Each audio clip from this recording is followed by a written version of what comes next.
श्री शिवाय नमस्तुभ्यम। दोस्तों, आप सभी लोग जानते हैं कि 2 अक्टूबर 2024 को है इस पितृपक्ष की अमावस्या, जिसे हम सर्व पितृमोक्ष अमावस्या भी कहते हैं। दोस्तों, ये साल की सबसे बड़ी अमावस्या होती है और सिर्फ इसी अमावस्या के दिन किया जाने वाला एक चावल की कटोरी और एक कपूर के टुकड़े वाला उपाय आप लोगों को ज़रूर करना चाहिए। दोस्तों, ये वो उपाय है जिस उपाय को करने से आपके घर से दुख और परेशानियों का नामो निशान मिट जाता है। अगर आपकी कोई मनोकामना है तो आपकी मनोकामना पूर्ण हो जाती है। अगर आप पितृपक्ष में कुछ भी ना कर पाए हो, पितृपक्ष के पूरे 16 दिनों में अपने पितरों को प्रसन्न ना कर पाए हो, तो भाई पितृपक्ष की अमावस्या के दिन, सर्व पितृमोक्ष अमावस्या के दिन अगर आप लोग इस एक चावल की कटोरी और एक कपूर के टुकड़े वाले उपाय को कर लेते हो तो आपकी जो समस्या है वो तो दूर होगी, साथ ही में आपके पितृ भी आपसे यहाँ पर प्रसन्न हो जाएंगे। इसीलिए दोस्तों, सभी लोग पूरे साल भर इंतजार करते हैं कि वो इस अमावस्या पर एक चावल की कटोरी और एक कपूर के टुकड़े वाला उपाय जरूर करेंगे, क्योंकि ये उपाय तभी किया जाता है जब शारदीय नवरात्रि के एक दिन पहले जो सर्व पितृमोक्ष अमावस्या पड़ती है उस दिन किया जाता है। तो आइए जानते हैं कि इस एक चावल की कटोरी और एक कपूर के टुकड़े वाले उपाय को आप लोगों को आखिर करना कैसे है। तो देखिए, सबसे पहली चीज़, इस उपाय को करना किसको है वो हम आप लोगों को बता देते हैं।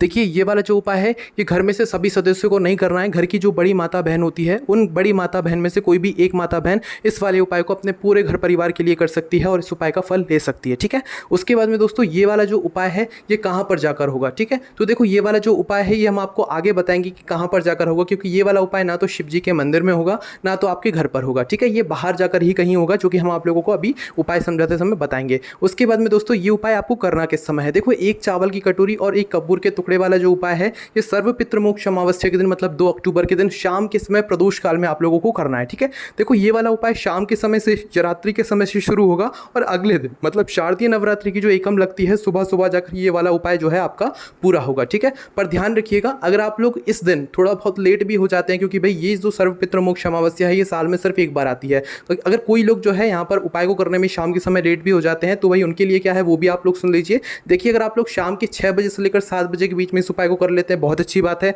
तब भी नहीं कर पाते हैं तो शाम 7 बजे से लेकर रात 8 बजे के बीच में कर लें, और तब भी नहीं कर पाते भैया, आप ड्यूटी वगैरह जाते हैं, अपने काम पर जाते हैं तो थोड़ा बहुत लेट हो जाते हैं, तो अगर तब भी आप ना कर पाएँ तो भाई रात 8 बजे, 9 बजे, 10 बजे, 11 बजे कभी भी आप लोग कर सकते हो। बस ध्यान रखना, सर्व पितृमोक्ष अमावस्या के दिन मतलब 2 अक्टूबर के दिन रात्रि को 12 बजे से पहले पहले आप लोगों को अपना ये उपाय जो है शुरू कर लेना है। ठीक है। इसके बाद नहीं करना है ना। वैसे मुख्य रूप से तो आपको शाम के समय 6 बजे से लेकर 7 या 7 से 8 के बीच में करना है, पर अगर लेट हो जाते हो तो रात्रि को 12 बजे से पहले पहले कभी भी अपना उपाय शुरू कर लेना, और उपाय आप लोगों को अपने घर से ही शुरू करना है, इस बात का ध्यान रखना। तो अब हम समझते हैं कि इस उपाय को करना कैसे है। देखो, उपाय को करते समय शुद्धता का आपको यहाँ पर विशेष रूप से ध्यान रखना पड़ेगा। शाम के समय आप स्नान नहीं करोगे, बस हाथ मुंह धोकर जो है इस उपाय की तैयारी करना और इस उपाय को यहाँ पर पूरा करना। देखो, एक चावल की कटोरी और एक कपूर का टुकड़े वाला जो उपाय है भाई ये आप लोग ध्यान से समझिए, सुनिए, उसके बाद करिएगा, तभी आप लोगों को इस उपाय को करने का फल मिलेगा। ठीक है। तो सबसे पहली चीज़ दोस्तों, यहाँ पर हम समझते हैं कि एक चावल की कटोरी हमें कैसे लेनी है, एक कपूर का टुकड़ा हमें कैसे लेना है और इस उपाय को आखिर करना कैसे है। ठीक है। देखो, जब भी शाम के समय उपाय करने वाले हो तो उसके कुछ समय पहले से ही जो है अपने उपाय को करने की तैयारी शुरू कर देना, तभी आप लोग सही समय पर जाकर अपना जो उपाय है वो कर पाओगे। ठीक है। तो सबसे पहले यहाँ पर आपको लेनी होती है एक चावल की कटोरी। जिस चावल की कटोरी को लेने के लिए दोस्तों आपको एक खाली कटोरी लेना होता है। अगर वो कटोरी नहीं हो तो और अच्छी बात है, नहीं तो आपके घर के रसोई घर में जो कटोरियाँ हों भाई उनमें से सिर्फ एक कटोरी आप लोगों को ले लेना है। ठीक है। उसके बाद में दोस्तों इसके अंदर आप लोगों को डालने चावल। आपके घर के रसोई घर में जो भी चावल बनते हो भाई वो चावल आप लोगों को लेना है और अपनी उस कटोरी के अंदर फुल भर लेना है। कितना, आधी वादी नहीं भरना है, आपको फुल भरना है ना। फुल से थोड़ा सा हल्का सा कम भर लेना, पर आप लोगों को वो जो चावल की कटोरी है उसको फुल भरना है। जैसे ही आप अपनी कटोरी के अंदर चावल डाल लेते हो उसके बाद में दोस्तों यहाँ पर आप लोगों को चाहिए पड़ेगा कपूर। क्या चाहिए पड़ेगा? कपूर का टुकड़ा, है ना। तो भाई अब यहाँ पर कपूर भी 2 तरह का होता है। एक तो वो कपूर होता है जो कि गोलियों के रूप में होता है, और एक वो कपूर होता है जो कि टुकड़ों के रूप में होता है। तो भाई आपको जो भी कपूर मिले आपको वो ले लेना है। बस ध्यान रखना कि शुद्ध कपूर होना चाहिए, क्योंकि आजकल जो है नकली कपूर जो है बहुत ज़्यादा आ रहा है। अगर आप लोग नकली चीज़ों का उपाय में प्रयोग करोगे तो आपका उपाय फिर काम नहीं करेगा। इसलिए अच्छे से अच्छा कपूर लेकर आना, चाहे गोलियों वाला कपूर लेकर आ जाओ चाहे टुकड़ों वाला कपूर लेकर आ जाओ, है ना। तो आपको करना क्या है, जो भी कपूर ले रहे हो आपको एक कपूर का टुकड़ा निकालना है, थोड़ा सा बड़ा साइज का, और टुकड़ा निकालकर जो है अपनी इस चावल की कटोरी के बिल्कुल बीचों बीच में रख देना है। कहाँ पर रख देना है? बिल्कुल बीचों बीच में, मतलब चावल के ऊपर ही रखना है, चावल के नीचे दबाकर नहीं रखना है। आपने चावल की कटोरी भर दी, अब उस भरी हुई चावल की कटोरी के ऊपर बिल्कुल बीचों बीच में आप अपना ये कपूर का टुकड़ा रख दो। गोलियां हैं तो भाई 2-3 गोलियां रखना है, एक खाली गोली मत रखना, एक आपको गोली जो है वो कम पड़ जाएगी। ठीक है। तो 2-3 गोलियां जो है आप लोग रख देना। अगर गोलियों वाला कपूर रख रहे हो और बाकी टुकड़ा रख रहे हो तो एक अच्छा सा बड़ा सा जो है मीडियम साइज का टुकड़ा जो है अपनी चावल की कटोरी के बिल्कुल बीचों बीच में रख देना। जैसे ही आप अपना ये कपूर का टुकड़ा रख देते हो उसके बाद में अब आप लोग क्या करना है, जो भी व्यक्ति ये उपाय कर रहा हो, विशेष रूप से घर की माताओं बहनों को ही करना है। अगर किसी कारणवश घर में माताएं बहनें उपस्थित ना हो या या वो ये वाला उपाय किसी भी कारणवश ना कर पा रही हैं तो फिर घर का जो बड़ा सदस्य होगा वो भी फिर इस उपाय को कर सकता है, ठीक है। पर मुख्य रूप से माताओं बहनों को ही करना है। अब माताओं बहनों को क्या करना है कि सबसे पहले अपनी इस कटोरी को सीधे हाथ की हथेली में उठा लेना है, और सीधे हाथ की हथेली में उठाने के बाद दोस्तों 2 अक्टूबर के दिन शाम के समय, शाम के 6 बजे से लेकर 7 बजे के बीच में, लेट हो जाओ तो 7 बजे से लेकर 8 बजे के बीच में, और भी लेट हो जाओ तो भाई रात्रि को 12 बजे से पहले पहले कभी भी अपनी इस चावल की कटोरी को तैयार करके सीधा आप लोगों को लेकर आ जाना है अपने घर के मुख्य द्वार पर।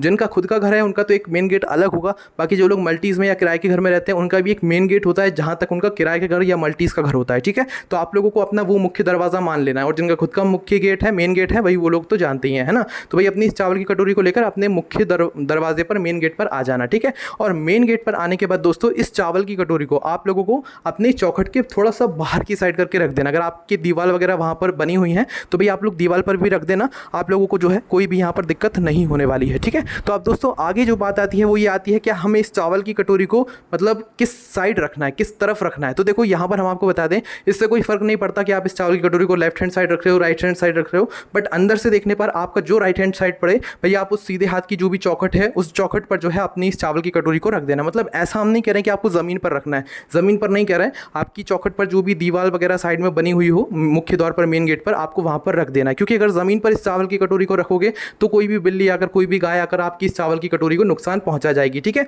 और ध्यान रखिएगा दोस्तों, इस चावल की कटोरी को आपको सुरक्षित रखना है, वो भी अमावस्या की पूरी रात भर, है ना। तो करना क्या है, अपनी इस चावल की कटोरी को अपने घर के मेन गेट पर जाकर रखाओ। बस ध्यान ये रखना थोड़ा सा बाहर की साइड करके रखना है, अंदर की साइड करके नहीं रखना है। थोड़ा सा बाहर की साइड, चाहे तो दीवार पे रख दो, अपने जो मेन गेट की दीवार है वहाँ पर रख दो, या गेट पे अगर बन जाए तो वहाँ पर रख दो, बस थोड़ा सा बाहर की साइड करके रखना है ना। और दोस्तों इसको सुरक्षित करने के लिए आप इसके आसपास ईंटें वगैरह को चढ़ा सकते हो, या तो इसके ऊपर कुछ ढांक सकते हो, क्योंकि दोस्तों रात्रि में बिल्ली में जो है वो आ जाती हैं, गाय आ जाती हैं, कुत्ते आ जाते हैं, तो वो आपको जो है आपकी इस चावल की कटोरी को नुकसान पहुँचा देंगे। इसलिए अपने हिसाब से सुरक्षित करके आप इस चावल की कटोरी को जो है ढांक कर, ईंटें लगाकर, जैसे आपको अच्छा लगे भाई वैसे सुरक्षित करके रख देना। उसके बाद में दोस्तों आप लोग अपने जो भी बाकी के काम है वो कर लेना, क्योंकि अब हमें इस कटोरी को नहीं छूना है। एक बार आपने जो कटोरी घर के मेन गेट पर रख दी, लेफ्ट हैंड साइड रखो चाहे राइट हैंड साइड रखो, कोई दिक्कत वाली बात नहीं है।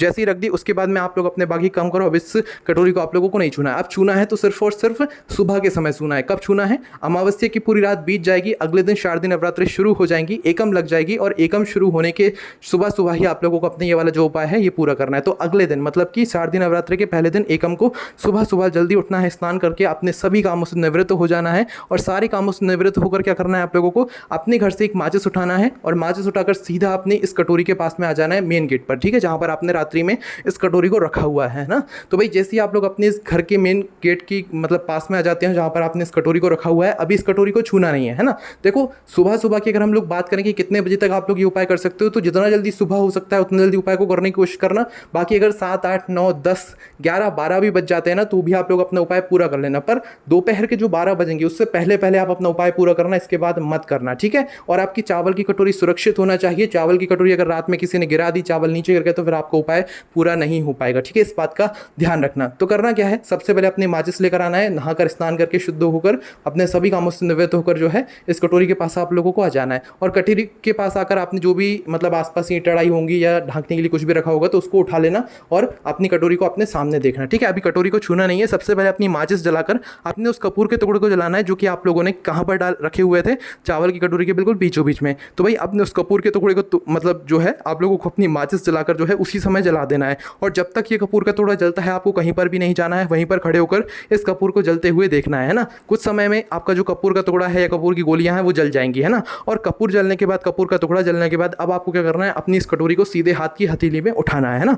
सीधे हाथ की हथेली में इस कटोरी को उठाने के बाद अब आप लोगों को सीधा अपने घर से बाहर निकलना है, और बाहर जाकर किसी ऐसे वृक्ष के नीचे, किसी ऐसे पेड़ के नीचे जाना है जहां पर पक्षी आते हो दाना चुगने के लिए, ठीक है। और वहां पर जाकर अपनी इस चावल की कटोरी के चावल को जो है मतलब फैला देना है, जहां पर जो है जो आपके पक्षी होते हैं भाई वो दाना चुग लें। बस ध्यान रखना ये जो चावल के दाने हैं इन दानों को जो है कोई भी पक्षी जो है वो चुग ले, इसलिए किसी भी पेड़ के नीचे जाकर आप लोग जो है ये चावल के दाने डाल देना, चाहे पीपल का हो, चाहे आपका बेलपत्री का हो, चाहे कोई भी वृक्ष हो, ठीक है। बस पेड़ के नीचे डाल देना, वहां पर जो पक्षी हैं वो चुग लें इन चावल के दानों को, ठीक है। उसके बाद में दोस्तों अगर आपके घर के आसपास पेड़ नहीं है तो भाई फिर आप अपनी छत पर डाल देना इन चावल के दाने को, ताकि वो जो है मतलब जो भी पक्षी होते हैं वो इन दानों को चुग लें, ठीक है। पर मुख्य रूप से आपको किसी भी पेड़ के नीचे जाकर ही इन चावल के दानों को डालना है, और अपना जो ये उपाय है इसको पूरा करना है। जब आप चावल जो है किसी भी पेड़ के नीचे डाल दें उसके बाद में वहीं पर खड़े होकर अपने पितरों से 2 मिनट प्रार्थना कर लीजिएगा। अपने जीवन में जो भी दुख और परेशानी आ रही हो उसके लिए एक बार उनसे प्रार्थना कर लीजिएगा, और भगवान शिव जी से प्रार्थना कीजिएगा कि वो आपके पितरों को हमेशा खुश रखें, हमेशा प्रसन्न रखें और कभी भी आपके जीवन में कोई भी दुख और परेशानी ना आए। ठीक है, तो यहाँ पर दोस्तों ये एक चावल की कटोरी और एक कपूर के टुकड़े वाला उपाय पूरा हो जाता है। उपाय थोड़ा सा मुश्किल है,